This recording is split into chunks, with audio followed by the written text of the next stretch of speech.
Hello everyone, welcome to study wing point. এবং এই ভিডিওতে তোমাদের সাথে আলোচনা করব রেলওয়ের পক্ষ থেকে প্রকাশিত নতুন একটি সরকারি চাকরির বিজ্ঞপ্তি নিয়ে। তো প্রথমত তোমাদের জানিয়ে রাখি, আরপিএফ অর্থাৎ রেলওয়ে পুলিশ ফোর্সের পক্ষ থেকে কনস্টেবল পোস্টে নতুন নিয়োগ বিজ্ঞপ্তি প্রকাশিত হয়েছে। তো এখানে তোমাদের বেশ শূন্যপদে কিন্তু নিয়োগটি করানো হচ্ছে। সেক্ষেত্রে 4208টি শূন্যপদে তোমাদের নিয়োগ করানো হবে, ঠিক আছে। তো এখানে তোমাদের বলে দেওয়া আছে, ভারতীয় নাগরিক হয়ে থাকলে পশ্চিমবঙ্গের 23 জেলা থেকে ছেলে এবং মেয়ে উভয়ে কিন্তু আবেদন করতে পারবে। সেক্ষেত্রে তোমাদের এখানে বয়সসীমা, বেতন কাঠামো এবং তোমাদের শিক্ষাগত যোগ্যতা প্রত্যেকটি দেওয়া আছে এবং প্রত্যেকটি তোমাদের ভিডিওর মাধ্যমে আলোচনা করব।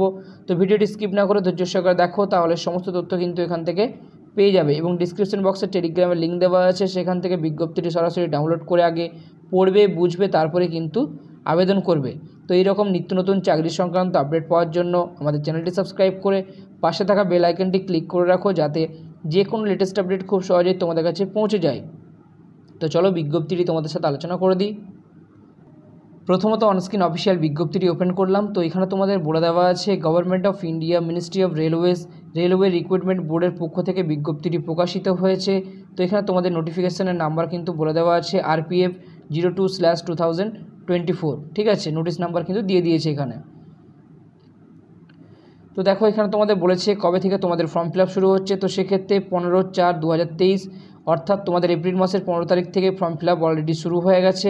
তো আবেদনপত্র জমা দেওয়ার লাস্ট ডেট বলেছে 14/5/2024, অর্থাৎ মে মাসের 14 তারিখ কিন্তু আবেদনপত্র জমা দেওয়ার লাস্ট ডেট, ঠিক আছে। এবং ফর্মের মধ্যে যদি তোমাদের কোনো রকম ভুল হয়ে থাকে, সেক্ষেত্রে তোমাদের এডিট উইন্ডোর ডেট বলে দেওয়া আছে 15/5/2024 থেকে 24/5/2024, ঠিক আছে। তো এই ডেটের মধ্যে তোমরা কিন্তু সেটি কারেকশান করে নিতে পারবে। তো সম্পূর্ণ অনলাইনের মাধ্যমে তোমাদের আবেদন করতে হবে, এখানে বলে দেওয়া আছে। তো দেখো পোস্টের নাম বলেছে কনস্টেবল পোস্টে কিন্তু নিয়োগ করানো হচ্ছে। সেক্ষেত্রে তোমাদের পে লেভেল 3 অনুযায়ী তোমাদের কিন্তু বেতন থাকবে এবং প্রত্যেক মাসে তোমাদের বেতন হয়ে যাচ্ছে 21,700 টাকা করে। এবং এখানে কিন্তু তোমাদের মেডিকেল টেস্ট নেওয়া হবে, সেক্ষেত্রে B1 তোমাদের স্ট্যান্ডার্ড থাকছে, ঠিক আছে। এবং বয়স বলেছে 18 থেকে 28 বছরের মধ্যে বয়স থাকতে হবে এবং 4208টি শূন্যপদে তোমাদের নিয়োগ করানো হচ্ছে, অর্থাৎ তোমাদের এতগুলি শূন্যপদে কিন্তু নিয়োগ করানো হবে, ঠিক আছে। তো এখানে তোমাদের কিছু ইম্পর্টেন্ট ইনস্ট্রাকশন বলে দেওয়া আছে, প্রত্যেকটি তোমরা চেক আউট করবে এখান থেকে, ঠিক আছে।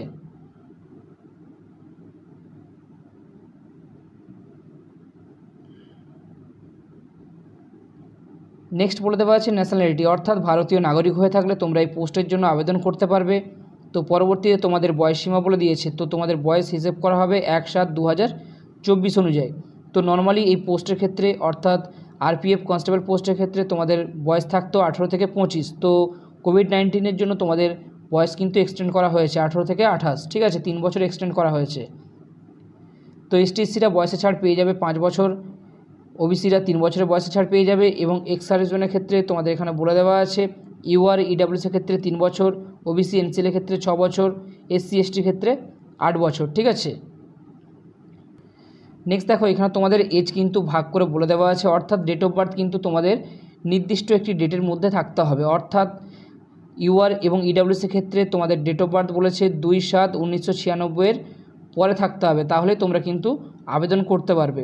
OBCর ক্ষেত্রে বলেছে 2/7/1993 পরে থাকতে হবে, তাহলেই তোমরা কিন্তু আবেদন করতে পারবে। STCর ক্ষেত্রে বলে দেওয়া আছে 2/7/1991 পরে তোমাদের ডেট অফ বার্থ থাকতে হবে, ঠিক আছে। এবং সমস্ত ক্যান্ডিডেটের ক্ষেত্রে বলে দিয়েছে, তো এই ডেট থেকে, যে ডেট বলেছে এই ডেট থেকে তোমাদের 1/7/2006 মধ্যে কিন্তু ডেট অফ বার্থ থাকলেই তোমরা কিন্তু এখানে আবেদন করতে পারবে, ঠিক আছে।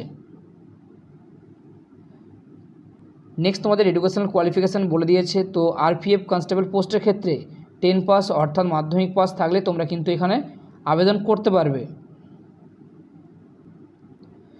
পরবর্তীতে তোমাদের অ্যাপ্লিকেশান ফিসের কথা বলে দেওয়া আছে। তো ST/SC, এক্স সার্ভিসম্যান, ফিমেল এবং মাইনরিটিস ক্যান্ডিডেটের ক্ষেত্রে তোমাদের বলে দেওয়া আছে 250 টাকা অ্যাপ্লিকেশান চার্জ, ঠিক আছে। এবং তোমাদের বাকি সমস্ত ক্যাটাগরি ক্যান্ডিডেটের ক্ষেত্রে 500 টাকা লাগছে কিন্তু অ্যাপ্লিকেশান চার্জ। তো সেক্ষেত্রে 400 টাকা তোমাদের কিন্তু রিফান্ড করে দেওয়া হবে বলে দেওয়া আছে। তো এখানে তোমাদের আরও বলে দেওয়া আছে, যে সমস্ত ক্যান্ডিডেটরা CBT 1 পরীক্ষায় তোমরা অ্যাটেন্ড করবে, সেই সমস্ত ক্যান্ডিডেটরা কিন্তু 400 টাকা রিফান্ড পেয়ে যাবে। যদি তোমরা অ্যাটেন্ড না করো, সেক্ষেত্রে কোনো রকম টাকা পাবে না। তো প্রথমে তোমাদের সিবিটি এক্সাম নেওয়া হবে, তারপর তোমাদের পিইটি অর্থাৎ ফিজিক্যাল এফিসিয়েন্সি টেস্ট এবং তারপরে ফিজিক্যাল মেজারমেন্ট টেস্ট নেওয়া হবে এবং সবশেষে তোমাদের কিন্তু ডকুমেন্ট ভেরিফিকেশান করানো হবে। ঠিক আছে, তো সিবিটি পরীক্ষায় তোমাদের এখানে বলে দেওয়া আছে মাধ্যমিকের উপর বেস করে তোমাদের প্রশ্ন আসবে, সেক্ষেত্রে 90 মিনিট সময় থাকবে, 120 নাম্বার থাকছে। ঠিক আছে, এবং প্রত্যেকটি প্রশ্ন ঠিক হলে সেক্ষেত্রে 1 নাম্বার থাকবে এবং প্রত্যেকটি প্রশ্ন ভুল হলে 1/3 করে তোমাদের নেগেটিভ মার্কিং থাকছে এখানে। এবং সিবিটি সিলেবাস তোমাদের এখানে বলে দেওয়া আছে অ্যারিথমেটিক, জেনারেল ইন্টেলিজেন্স এবং জেনারেল অ্যাওয়ারনেস থেকে তোমাদের কী কী প্রশ্ন আসবে বা কোন সাবজেক্ট থেকে কী কী সিলেবাস প্রত্যেকটি কিন্তু এখানে দেওয়া আছে। ঠিক আছে, নেক্সট দেখো তোমাদের এখানে কিন্তু ফিজিক্যাল এফিসিয়েন্সি টেস্ট বলে দেওয়া আছে। তো দেখো কনস্টেবল মেল পোস্টের ক্ষেত্রে তোমাদের বলেছে 1600 মিটার রান করতে হবে, সময় থাকবে 5 মিনিট 45 সেকেন্ড এবং লং জাম্প বলেছে 14 ফুট, হাই জাম্প বলেছে 3 ফুট। কনস্টেবল ফিমেল পোস্টের ক্ষেত্রে 800 মিটার রান করতে হবে, 3 মিনিট 40 সেকেন্ড সময় থাকবে এবং লং জাম্প বলেছে 9 ফুট, হাই জাম্প বলেছে 3 ফুট। ঠিক আছে, নেক্সট তোমাদের ফিজিক্যাল মেজারমেন্ট টেস্ট এখানে বলে দেওয়া আছে। তো সেক্ষেত্রে দেখো প্রথমে হাইট বলেছে, তারপরে তোমাদের চেস্ট বলেছে। তো দেখো ইউআর, ইডাব্লিউএস, ওবিসি ক্যাটাগরি ক্যান্ডিডেটের ক্ষেত্রে প্রথমে হাইট বলেছে, মেল ক্যাটাগরি ক্যান্ডিডেটের ক্ষেত্রে 165 সেন্টিমিটার, ফিমেলের ক্ষেত্রে বলে দেওয়া আছে 157 সেন্টিমিটার এবং তারপরে দেখো তোমাদের এসসি এসটিতে বলেছে 160 সেন্টিমিটার এবং ফিমেলের ক্ষেত্রে বলে দেওয়া আছে 152 সেন্টিমিটার এবং বাকি সমস্ত গোর্খা, গারোয়ালিস এই সমস্ত ক্যাটাগরি ক্যান্ডিডেটের ক্ষেত্রে মেল ক্যাটাগরির জন্য বলেছে 163 সেন্টিমিটার, ফিমেল ক্যাটাগরির জন্য বলেছে 155 সেন্টিমিটার। তো তারপরে দেখো তোমাদের চেস্ট বলেছে ইউআর, ইডাব্লিউএস, ওবিসি ক্যাটাগরি ক্যান্ডিডেটের ক্ষেত্রে চেস্টটি না ফুলিয়ে 80 সেন্টিমিটার এবং ফুলিয়ে তোমাদের বলেছে 85 সেন্টিমিটার। ঠিক আছে, এবং তারপর দেখো এসটি এসসির ক্ষেত্রে বলে দেওয়া আছে 76.2 সেন্টিমিটার। ঠিক আছে, না ফুলিয়ে এবং ফুলিয়ে বলেছে 81.2 সেন্টিমিটার।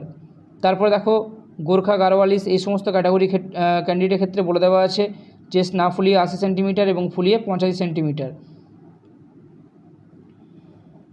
নেক্সট তোমাদের আরআরবির অফিসিয়াল ওয়েবসাইট বলে দেওয়া আছে, তো তোমাদের লোকেশন অনুযায়ী তোমরা কিন্তু চুজ করে আবেদন করতে পারবে।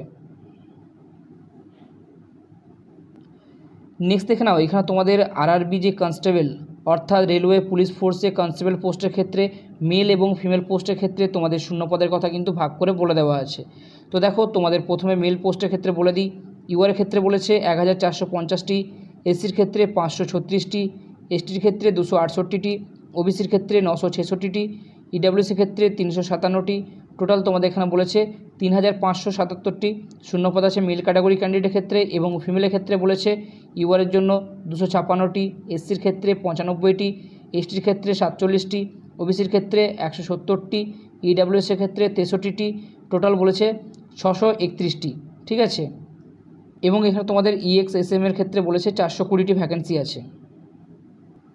তো বিজ্ঞপ্তিতে যে সমস্ত ইম্পর্টেন্ট তথ্যগুলি ছিল প্রত্যেকটি তোমাদের সাথে আলোচনা করলাম। কোথাও যদি বুঝতে অসুবিধা হয় কমেন্ট সেকশনে কমেন্ট করে জিজ্ঞাসা করতে পারো এবং ভিডিওটি হেল্পফুল বলে মনে হলে একটি লাইক দিয়ে চ্যানেলটি সাবস্ক্রাইব করে আমাদের সাথে থেকো এবং আমাদের পাশে থেকো এবং ভিডিওগুলি বেশি বেশি করে বন্ধুদের সাথে শেয়ার করে দিও।